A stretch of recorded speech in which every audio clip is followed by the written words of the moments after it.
Now, before you begin to drift into a nice deep state of relaxation and inner focus, I'm just going to say a few words about how you can learn to free yourself from unhelpful anxieties and feel so much calmer in your day-to-day life.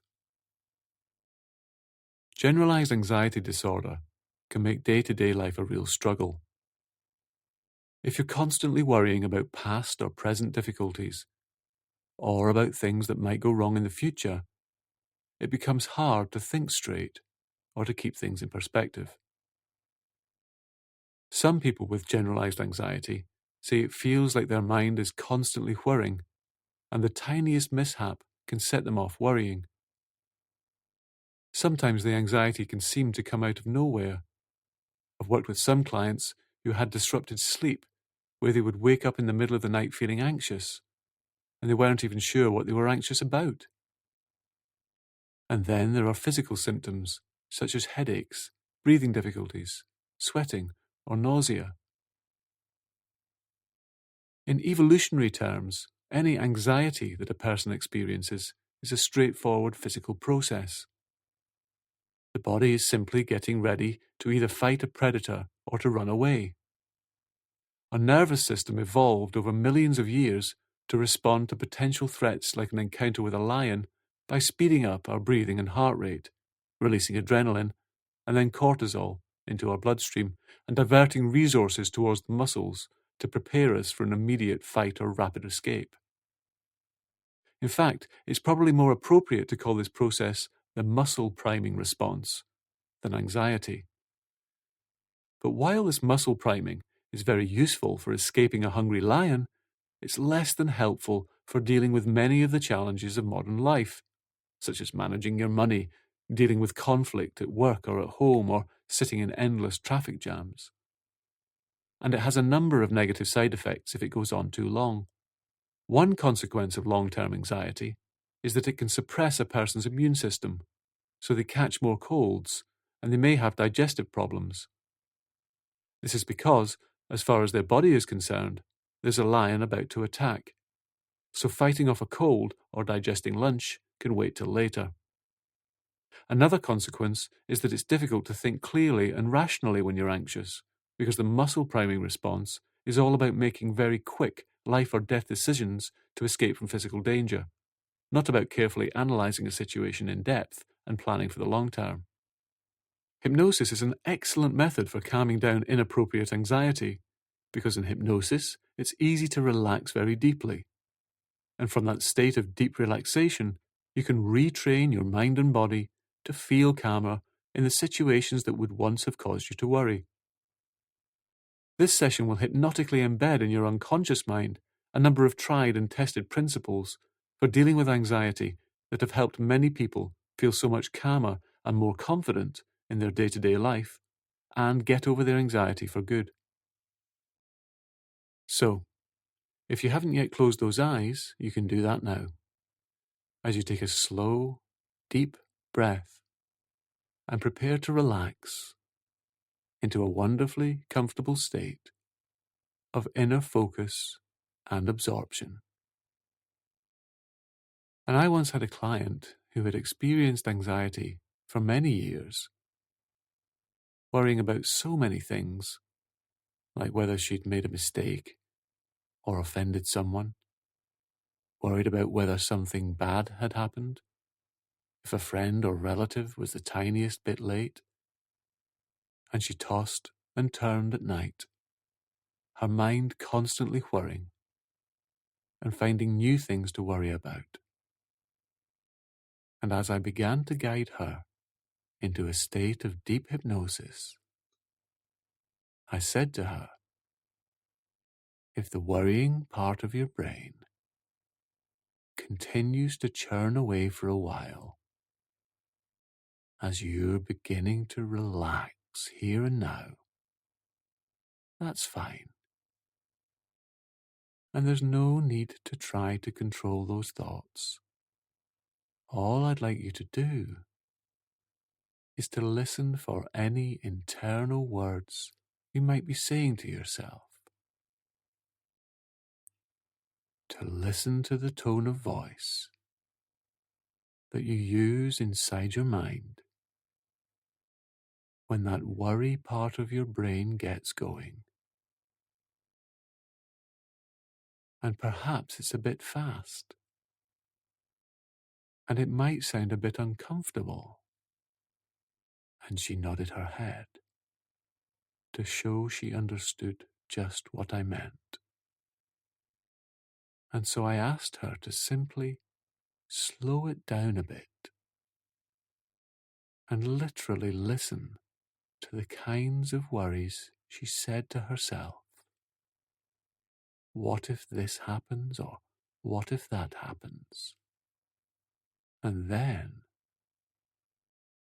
to say the same kinds of things to herself in a softer, slower voice, or like a character from a children's storybook or cartoon, so that you imagine what it would sound like if you were worrying in a voice that sounded like Baloo from the Jungle Book, or the comically slow voice of Eeyore from Winnie the Pooh. And of course that might feel a bit silly,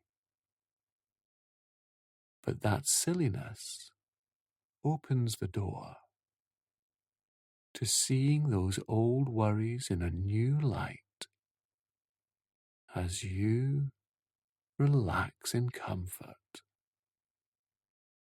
and hear a softer, slower internal voice calming down those thoughts as they slowly drift further away in a very curious kind of way, to let go deeper into comfort and rest.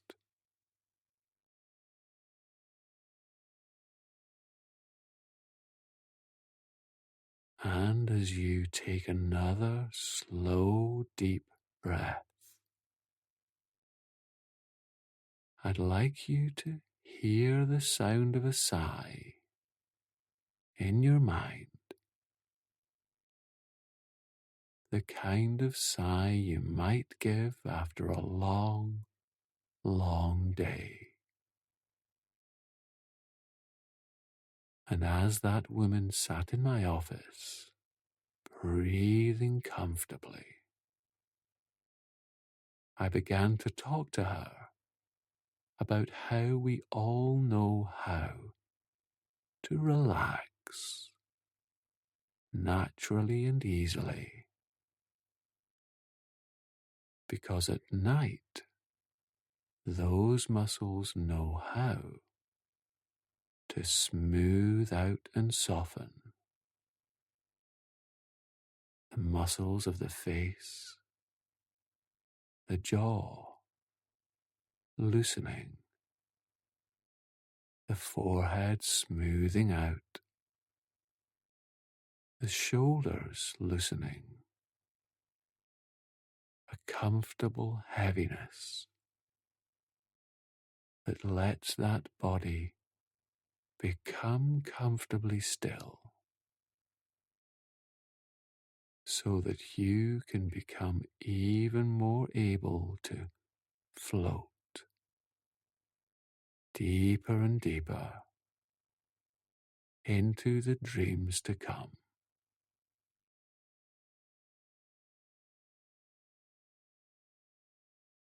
And I began to tell that woman a story I had heard about a young man in a far-off land who had begun to worry day and night and day for reasons that he didn't even know.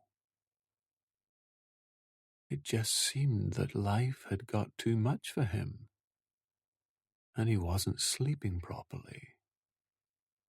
He wasn't eating properly, and he was starting to make mistakes in his work as a tailor. And his customers were complaining about the drop in his standards, and his boss was threatening to fire him, which only made him worry more. And in desperation, his friends and family, who had tried over and over to reassure him, to calm him down, sought help for him from a wise old man in the forest, a man whom many people had turned to for counsel and insights when they became lost in life. And the young man agreed to visit the wise man's house, and the old sage agreed to counsel him. And as he walked along the forest path, the sunlight filtering through the leaves, the bluebells forming a magical sea of colour on the forest floor, as he walked deeper and deeper into the woods, the young man completely failed to see all that beauty, because he was still lost in thoughts about what could go wrong, worrying what would happen if the wise man couldn't help him. And all the while that the young man walked and worried, the forest peacefully continued being a forest. The woodland creatures ambled along. The birds sang. The trees stood majestically, stretching their branches and leaves out to the sky, until he arrived at the wise man's cottage and was greeted by a wizened figure dressed in an old brown cloak, who had curiously childlike twinkling eyes. And the old man greeted him most strangely, saying, "I know why you're here, and you know why you're here. But what you don't know is that you have been carrying 3 heavy rocks for many months. So put this backpack here on your back and carry these 3 solid rocks until you can feel the rocks in your mind." And the old man gestured to a heavy-looking backpack lying on the ground. And the young man peeked inside, and sure enough, there were 3 large rocks in it. And puzzled, but obedient, the young man lifted the backpack onto his shoulders. "Now we walk," said the wise old man, and walk they did, through the forest and beyond, up hills, over fields, down valleys. And the old man was surprisingly sprightly. But the young man felt the weight of the backpack get heavier and heavier until every step was a struggle, and he could barely go on. Now, stop and sit, said the old man, and he offered the young man some nuts and fresh berries from the forest.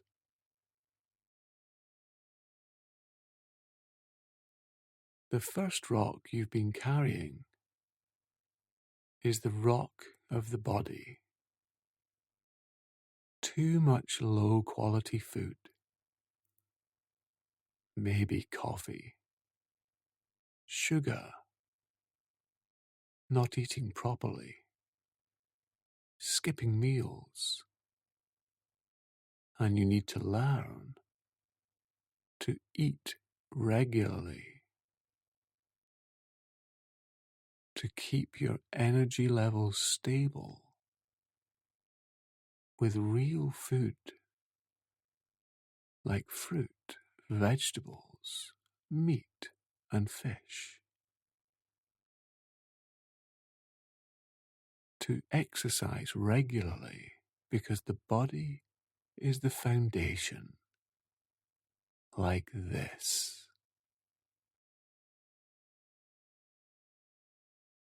And the wise man touched his finger to the young man's forehead,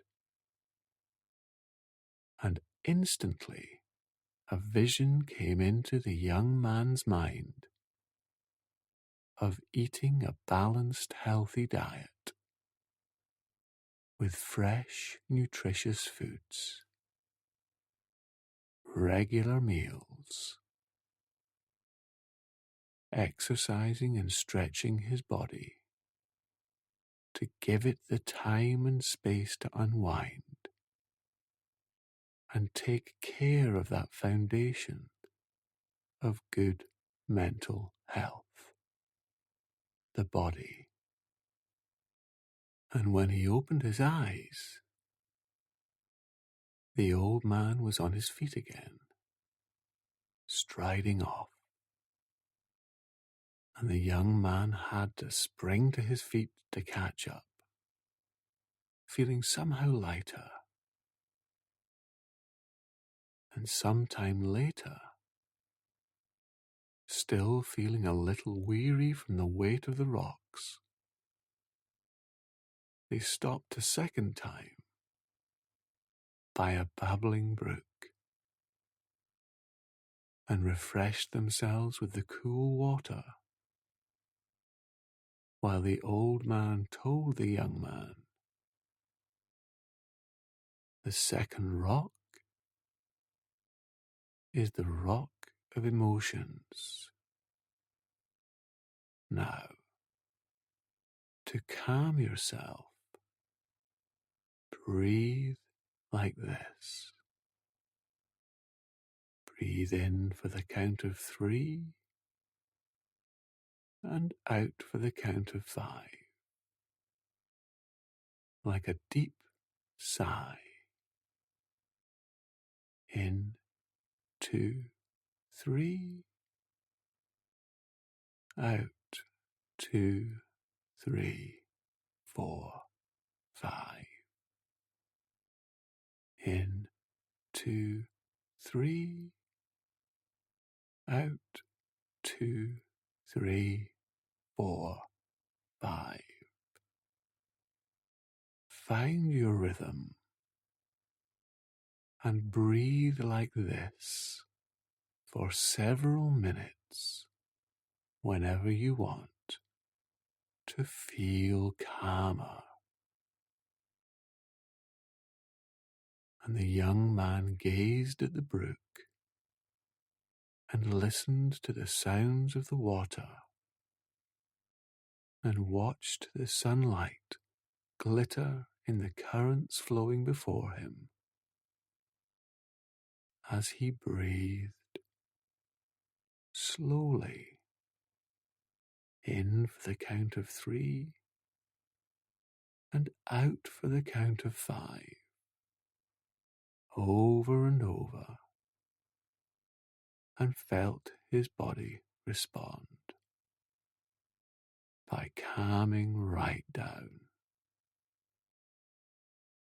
And feeling lighter still, he straightened up and looked around and saw the wise man approaching with several small sticks. Final rock, rock of the mind, said the wise man, holding up a stick and pointing to it. A worry is out here, not part of you. And sometimes worries will flow down the stream of consciousness. And he dropped the stick into the brook, and they both watched as it floated past them, and then off downstream and away out of sight.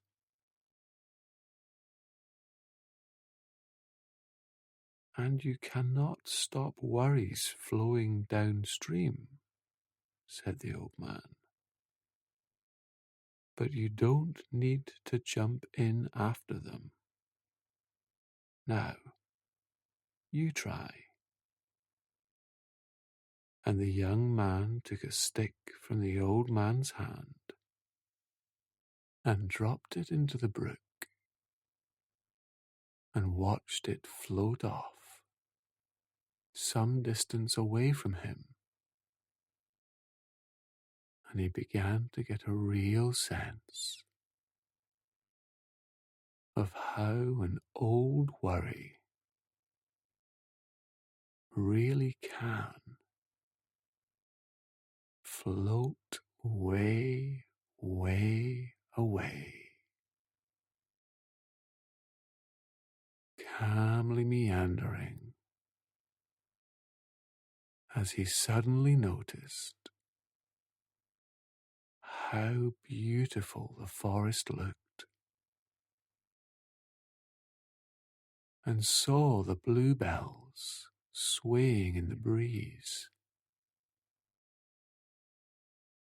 the life all around him, and he breathed a deep sigh as he realized his backpack was empty, and he felt physically free, unburdened, and mentally free to really be present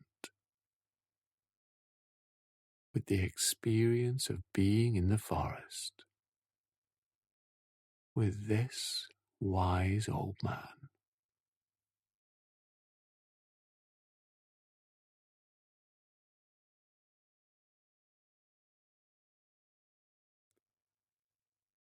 And some weeks later, that young man thanked the wise man by sending him a finely tailored cloak that he made lovingly and attentively. Now that he was free to live his life, as he ate and rested properly, remembering to breathe in for the count of 3, out for the count of 5, and kept that lesson in mind of watching thoughts from a distance as part of the stream of consciousness. No need to jump into the stream. You can just peacefully watch thoughts go by and get on with your day. That's right.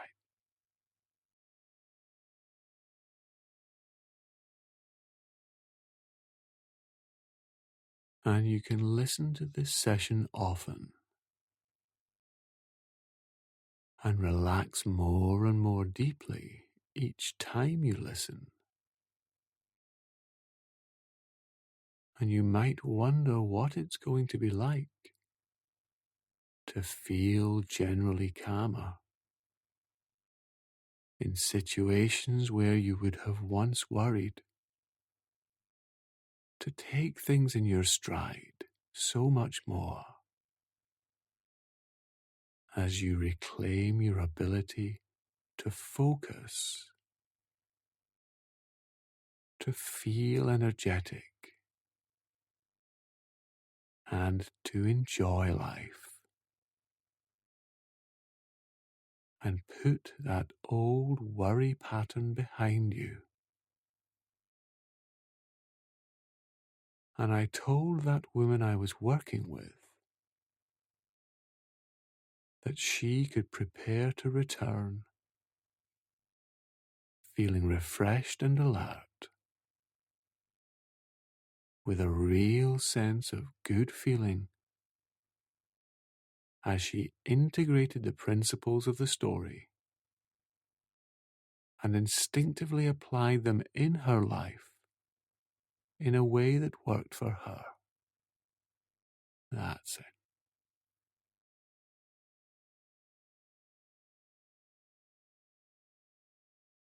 And then, in your own time, you can begin to return to the room, becoming more and more awake, becoming more aware of whatever's supporting you there, more aware of any sounds around, feeling more refreshed and alert. And then whenever you're ready, you can just come fully back to the room, have a nice stretch, and open your eyes.